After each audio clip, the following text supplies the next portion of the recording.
We became certified growers in the 2021-22 season. And essentially our region, McLaren Vale, has been a real leader in actually initially developing the programme.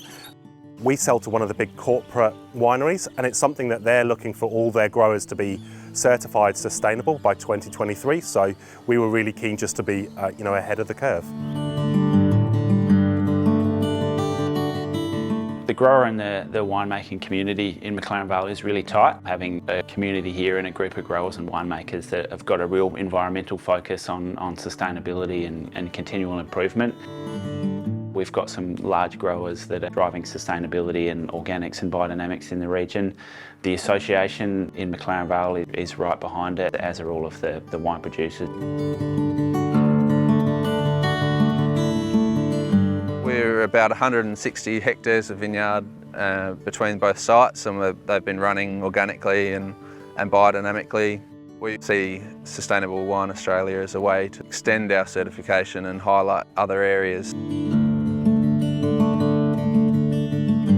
Sustainable Wine Growing Australia certification is a conventional approach to viticulture and wine growing. It's not as restrictive as perhaps organic and biodynamic certification. Most growers using Sustainable Wine Growing Australia don't need to change their practices. It's more about documenting and monitoring and keeping some records. For us as a small vineyard, it is actually quite a challenge for us to get to the level of being a certified grower. It has made us make changes on the vineyard, and it isn't without its challenges. It's really shown us that we've got to make quite significant step forwards in our record keeping especially, and really start to digitise that, but it's probably that kick that we actually needed. Becoming a Sustainable Wine Australia member has improved our record keeping significantly. The easiest option to not record something or to move on quickly and get on to the next step, but it keeps us accountable for what we're saying that we're doing. So if we say that we'll revegetate a certain area or 1,000 trees every year, if we don't do that, we won't get recertified. Growers that are adopting Sustainable Wine Growing Australia have a lot to gain with looking really closely at everything they're doing in the vineyard, as well as the resources that are available through the program. By filling out the workbook, there's all sorts of prompts for different resources if you're unsure of anything. Since certifying, we've looked at water use efficiency, and we've started spreading out straw mulch under vines, so we can reduce the amount of water that we need to grow in potential heat spikes in the future, which will come about. One of the biggest things the grower can gain from the grassroots level is the benchmarking against their neighbours in their own region, what's happening in the other region, and then there's the whole market-led push as well that is going to become more and more important.